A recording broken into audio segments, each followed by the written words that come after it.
डमरुआ बाजे ऊपर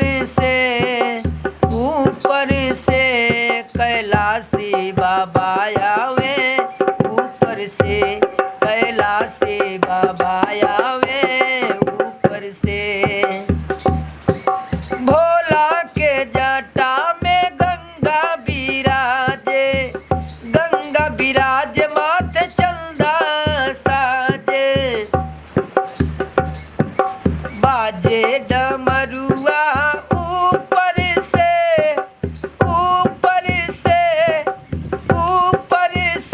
भोले बाबा, ओ भोले बाबा आवे पर्वत ऊपर से, भोले बाबा आवे पर्वत ऊपर से। दूसरा लाइन, भोला के गरबा में सर्प बिराजे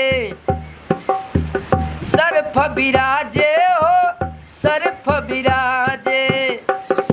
बिराजे हो, नंदी बिराजे।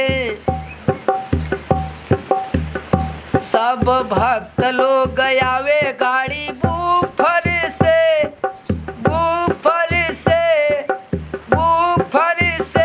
भोले बाबा, हो भोले बाबा, हो भोले बाबा आवे कैलाश ऊपर से, भोले बाबा आवे कैलाश ऊपर से, भोले बाबा आवे कैलाश ऊपर से।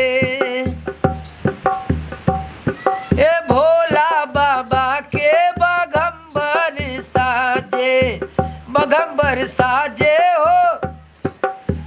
बगंबर साजे हो, भभूति बिराजे।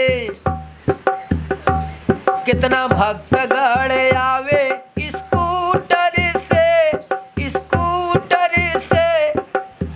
बाबा काशी के धाम में, वहाँ भोले बाबा अपन कैलाश पर्वत छोड़ के जाते हैं दर्शन देने के लिए। अब यह समय नहावन लागल बा, यह समय भोले बाबा कहाँ मिली है? प्रयाग संगम में मिली है भोले बाबा। यहाँ समय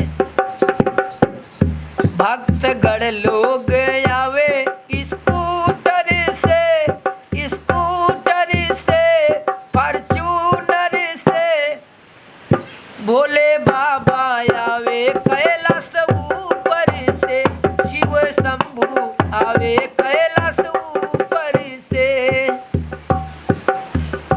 ओ भोले बाबा हुए शिव त्रिपुरारी, महिमा लागे लायन कर बड़ा भारी। रसिया राहुल गावे ऊपर से, सत्यम ऊपर से, रीड ऊपर से, भोले बाबा, ओ भोले बाबा आवे कैलाश ऊपर से, शिव शंभु आवे कैलाश ऊपर से। गीत अच्छा लगी तो आप लोग लाइक सब्सक्राइब कमेंट जरूर कीजिएगा। धन्यवाद।